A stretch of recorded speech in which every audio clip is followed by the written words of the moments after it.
요나는 실패한 선지자였습니다. 니느웨로 가서 멸망을 선포하라 하시는 하나님의 명령을 듣고는 다시스로 도망가 버렸습니다.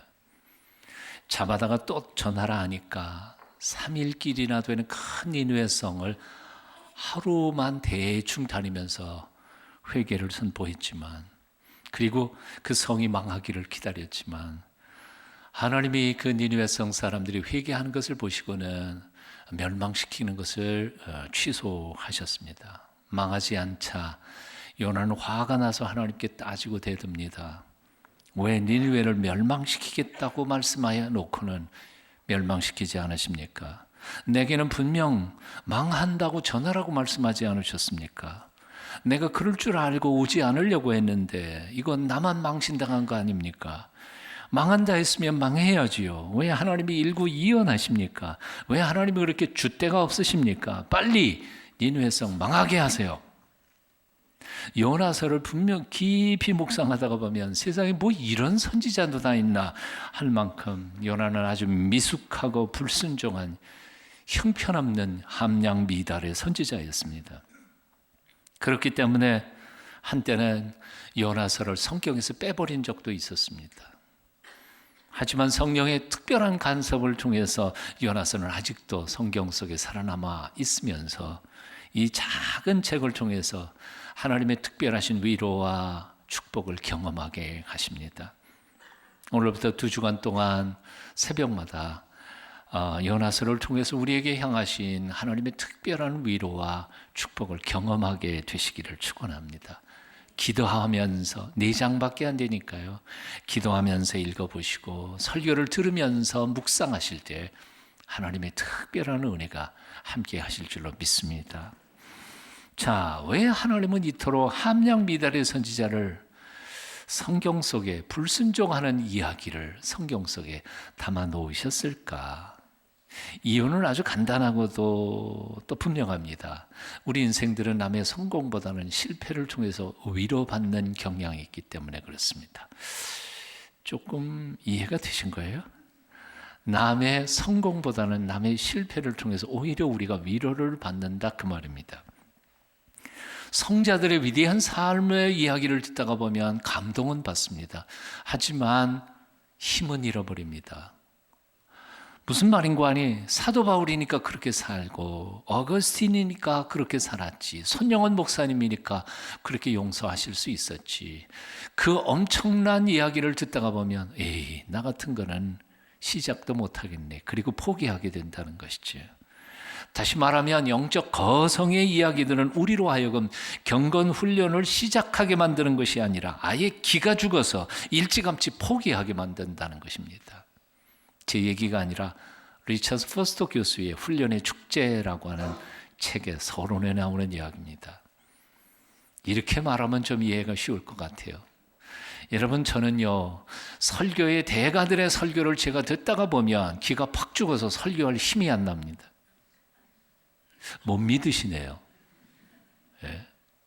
그래서 저는 다른 목사님들이 설교하는 거 설교 안 듣습니다.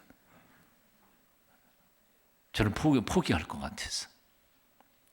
뭔가를 너무 잘하는 사람들의 실력을 구경하다가 보면 나도 해보겠다는 생각보다는 포기하고 싶은 생각이 더 든단 말입니다. 제시되는 모델이 너무 완벽하면 아예 시작도 하기 전에 포기하게 되는 법, 이게 바로 인간의 연약한 모습이라는 것이지요. 하지만 그 반대로 위인들의 실패한 이야기를 듣다가 보면 오히려 위로를 받습니다. 그리고 힘을 얻습니다. 아브라함도 실수했구나. 다윗도 그런 죄를 지을 때가 있었네. 불의 선지자 엘리야, 그도 자살하려고 했던 마음, 그런 때도 있었구나. 나만 이런 아픔을 겪고 있는 게 아니네. 그런 실수와 실패를 겪은 사람들을 통하여서도 하나님은 그렇게 큰 일을 해내실 수 있는 거구나. 그렇다면 어쩌면 나 같은 형편없는 사람도 하나님이 도와주시기만 한다면 큰 일을 할 수 있겠네. 요나같이 함량 미달의 선지자도 쓰시는 하나님, 나 같은 사람도 써주실 수 있겠네. 희망이 생긴다 그 말입니다. 한번 따라해 보실래요? 요나 같은 함량 미달의 선지자도 쓰시는 하나님이 나 같은 것도 써주시겠네. 아멘. 예.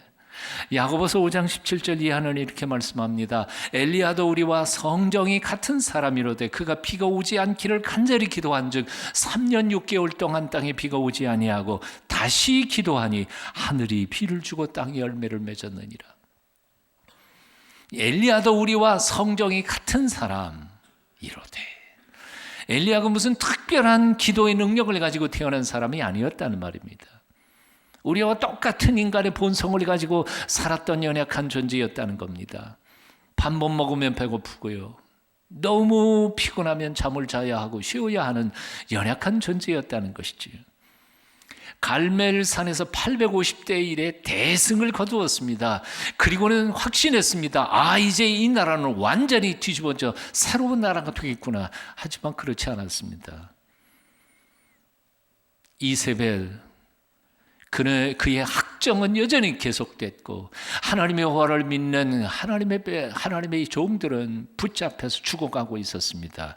그래서 그는 자신은 또다시 도망자 신세가 되어 도망 다닐 수밖에 없었습니다.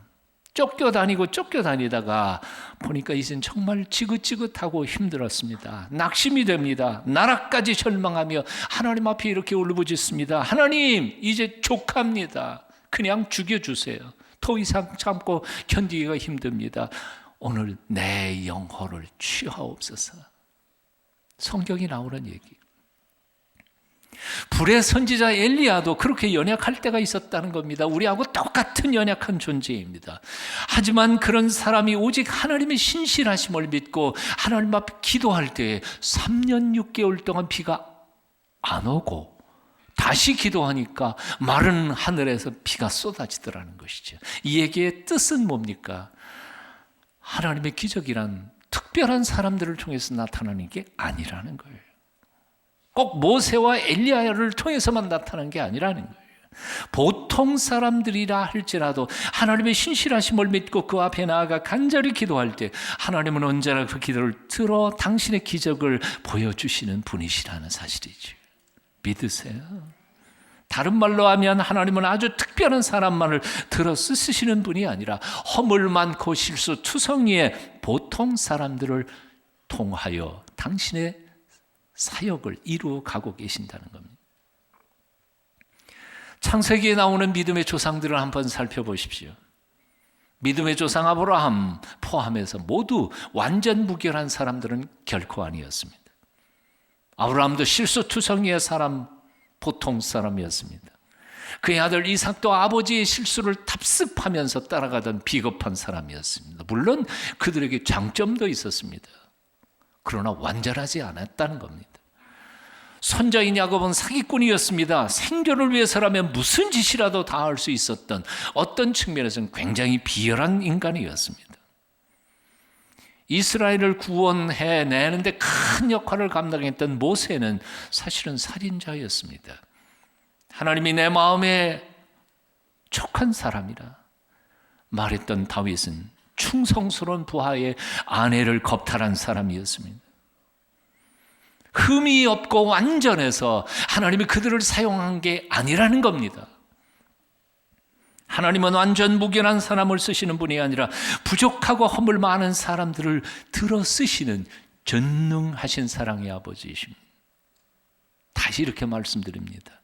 하나님은 전능하시기에 약한 자를 들어서도 강하게 쓰실 수 있는 분입니다.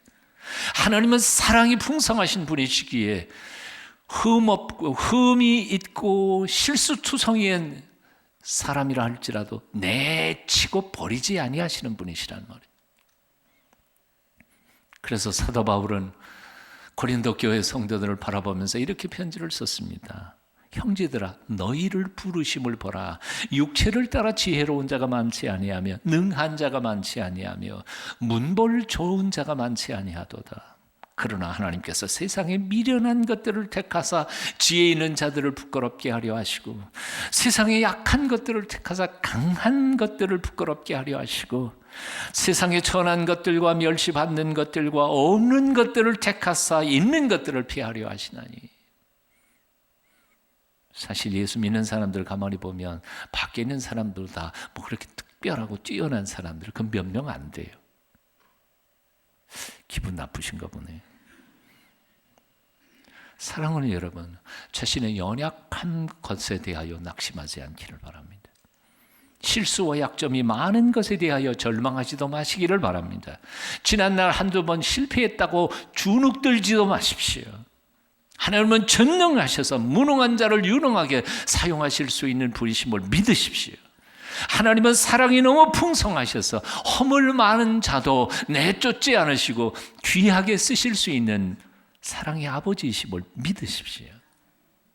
사실 어떤 면에서는 하나님은요, 똑똑하고 유능한 사람을 사용하시기보다는 무능한 사람을 사용하시기를 더 좋아하십니다. 웬 그런지 아십니까? 똑똑하고 유능한 사람은 자기만 믿지 하나님을 의지하지 않기 때문에 그렇습니다. 그런 사람을 능력 있게 사용하실 수 없어요. 하나님이 들어쓰시는 사람은 재주 많고 똑똑함이 힘이 넘치는 사람이 아니라 오히려 자신의 연약함을 절실히 깨닫고 온전히 하나님께 매달리며 매 순간 하나님이 없이는 나는 아무것도 할 수 없습니다 하고 하나님을 의지하는 사람을 오히려 위대하게 쓰시는 것입니다. 주님께서 말씀하셨죠. 나는 포도나무에 놓이는 가지, 저가 내 안에 내가 저 안에 있으면 이 사람은 과실을 많이 맺나니 나를 떠나서는 너희가 아무것도 할 수 없습니다. 아무것도 할 수 없습니다. 하나님께서 결코 사용하실 수 없는 사람이 있습니다. 저 잘났다고 하나님을 떠나서 제 힘대로 제 재주껏 해보려고 설치는 사람입니다. 하나님, 제게 맡겨주십시오. 걱정하지 마세요. 제가 알아서 다 하겠습니다. 자만심이 강한 사람, 자기 주장이 강한 사람, 자기 의로 꽉 차 있는 사람, 하나님은 그런 사람을 사용하실 수 없습니다. 그러므로 우리는 우리의 부족함, 연약함, 실수 때문에 고민하기보다는 오히려 우리의 충만함, 가진 것, 자만심, 교만, 자기의, 신앙적 고집, 확신, 그것을 온전히 비우지 못하 그것에 대하여 회개해야 할 것입니다. 비워야 합니다. 노골노락의 힘을 다 빼야 합니다. 그래야 하나님이 마음껏 들어 쓰실 수 있는 것입니다. 요나가 왜 실패했을까요? 못나서 실패한 게 아닙니다. 너무 잘나서 실패한 겁니다. 무식해서 실패한 게 아닙니다. 너무 유식해서, 신학적으로 너무 정통해서, 강직해서 실패했습니다. 믿음이 없어서가 아니라 믿음이 너무 좋아서 실패했습니다. 요나가 하나님이 주신 사명을 버리고 도망간 이유가 뭔지 아십니까? 요나는 하나님이 긍휼이 풍성하신 하나님이신 것을 잘 알고 있었습니다. 그래서 지금은 니느웨 성의 사람들의 죄 때문에 분노하시면서 심판을 선언하고 있지만 니느웨 성 사람들이 회개하면 분명히 뜻을 돌이키고 저들을 용서하실 것이라는 사실을 너무 잘 알고 있었어요. 신학적으로 너무 잘 알고 있었어요. 그러니까 그 하나님이 일하시는 게 마음에 안 들었던 거예요. 요나는 이스라엘을 괴롭힌 저 아수르 놈들, 그 중에 대도시인 니느웨 성 사람들은 다 죽어야 돼요. 하나님의 백성들을 괴롭히는 저 악한 놈들까지 하나님이 용서하시는 것에 대하여는 도저히 자기는 마음에 안 든 거예요. 자기 의, 하나님이 공평하셔야지, 죄진 놈은 죽여야지 왜 살리느냐 말이에요. 자신의 정의감에 하나님의 사랑은 마음에 안 드는 거예요. 그래서 그는 하나님이 명령하시는 것을 불순종하고 다시스로 도망가 버리고 만 겁니다. 다시 말하면 하나님의 거룩하신 섭리조차도 받아들일 수 없을 만큼 니느웨에 대한 강한 증오심이, 그리고 자기 민족에 대한 이기적 애국심이, 민족주의적인 자기 의가 사랑의 하나님을 대적하게 만들었던 것입니다. 다시 말씀드립니다. 요나는 무식한 사람이 아니었습니다. 본래부터 불순종의 선지자도 아니었습니다. 다만 요나는 유대 민족의 우월적인 생각에 사로잡히고 이방인들, 적국에 대한 증오심이, 이기적 애국심이 세상 만민을, 유대인들만 사랑하는 게 아니라 이방인들까지 세상 모든 사람들을 똑같이 사랑하시는 하나님의 사랑을 용납할 수 없었기 때문에 도망가 버렸던 것입니다. 중세 때의 한 수도원에 새로 들어온 젊은 수도생이 있었습니다. 젊은 수도생이 가만히 돌이켜보니까 수도원에 들어있는 선배 수도사들이 도대체 마음에 들지 않았습니다. 꾀죄죄하고 하는 짓들이 바보 같고 시키는 일도 별로인 것 같고 다들 무식하고 굼떠 보였습니다. 그래서 교만한 마음으로 수도원 규칙도 어기고 선배들의 말도 잘 듣지 않고 순종하지 않았습니다. 그러나 어느 날 수도원 원장이 그를 불러 딱딱하게 굳은 땅에다가 물 좀 부어라고 명했습니다. 물을 갖다가 부으니까 굳은 땅에 물이 들어가기는커녕 도르륵 하고 그냥 주르르 흘러가 버리고 말았습니다. 그것을 바라보던 수도원장은 큰 망치로 굳은 땅을 깨기 시작했습니다. 곡괭이로 파내고 굳은 땅을 망치로 깨서 잘게 가루로 부수고 난 후에 그 수도생에게 다시 말했습니다. 물을 다시 한번 부어봐라. 물은 그 잘게 부서진 흙 속으로 잘 배어 들어갔습니다. 그제서 수도원장이 그 수도생에게 이렇게 말했다고 합니다. 이제야 물이 잘 스며들지? 이렇게 부서진 흙, 물이 잘 스며든 흙에라야 씨앗이 싹이 트고 이런 곳에서야 곡식이 잘 자라는 법이란다. 굳어버린 마음에는 아무것도 자랄 수 없어. 깨지고 상한 영혼에서 생명의 꽃은 피는 법이란다. 이것을 우리는 깨어짐의 영성이라고 말한단다. 내 굳어진 마음을 깨버리기 전까지는 내 속에서는 성령의 역사가 일어날 수 없단다. 굳어진 마음에는 아무것도 생명이 자랄 수 없습니다. 깨어지고 잘게 부수어진 상처나는 가슴팍에만 성령의 놀라우신 생명의 역사는 일어나게 되어 있습니다. 사랑하는 여러분, 여러분의 굳어진 마음을 깨뜨려 버리십시오. 세상 삶이 너무 고달프고 힘들어서 굳어졌든지 아니면 인간관계에 온 상처 때문에 여러분의 마음이 굳어졌든지 아니면 하나님께 대하여 하나님이 내게 대하신 그 삶이 내 마음에 들지 않아서 하나님하고 등지고 싸우면서 마음이 굳어졌든지 이 사순절 기간 동안에 성령이 망치로 여러분들의 굳어진 마음들을 다 잘게 부숴주시어서 잘게 부어주신 그런 흙 속에 어떤 말씀이 선포되어지든 간에 30배, 60배, 100배의 결실을 거두는 하나님의 축복이 여러분과 함께 하시기를 축원합니다. 에스겔서 36장 26절을 말씀합니다. 약속하시지요. 또 새 영을 너희 속에 두고 새 마음을 너희에게 주되 너희 육신에서 굳은 마음을 제거하고 부드러운 마음을 줄 것입니다. 요나는 하나님의 명령을 거스르고 다스리로 도망갔습니다. 하지만 온 우주의 주인이신 하나님이 그 바다에 바람 한 번 거세게 불게 하시니까 그가 탄 배는 이랴편주 바다 물결 위에 흔들리는 그저 낙엽 하나처럼 위태하기 그지없었습니다.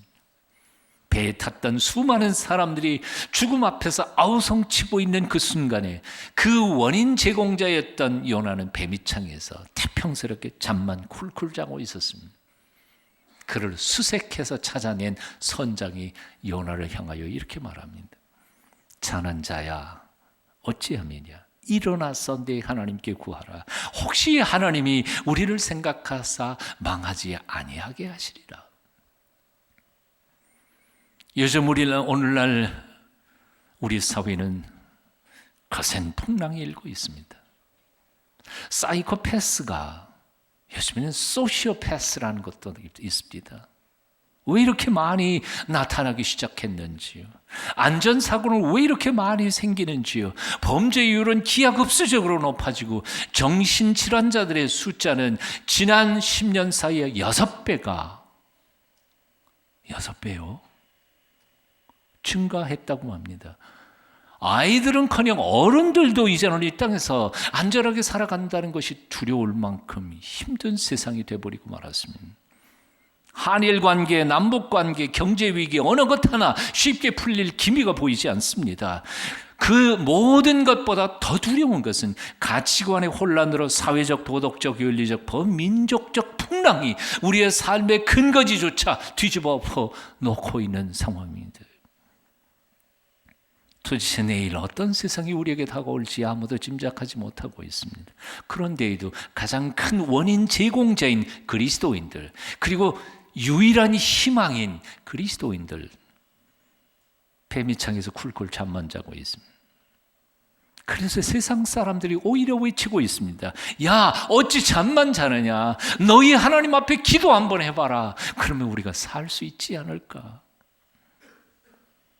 기도해야 할 때입니다. 깨어 일어나 우리의 신앙의 본질을 다시 회복하고 다시 바르게 살아가기를 결단해야 할 때가 바로 이때라 그 말입니다. 다시 내 탓입니다. 내 잘못입니다. 우리 그리스도인들이 하나님 말씀대로 온전히 살지 못해서 이 사회가 이렇게 풍랑이 일어나고 있습니다. 고백하며 하나님 앞에 엎드려 기도하고 삶을 고칠 때 하나님께서 이 사회의 풍랑을 잔잔케 해주실 줄로 믿습니다. 어떤 분이 요나서를 묵상하면서 이렇게 질문했다고 합니다. 도대체 이 요나라고 하는 놈은 누구야? 그 순간 성령의 감동을 통해서 마음 깊은 곳에서 이런 음성이 들렸다고 합니다. 요나가 누구긴 누구야? 요놈의 나지. 그래서 그분은 요나서 강해 책 제목을 요나, 요놈의 나 그렇게 썼습니다. 제가 읽으면서 얼마나 은혜를 받았는지 몰라요. 실습해 보겠습니다. 손가락 올리시고요. 다 올리세요. 가만히 계시지 말고.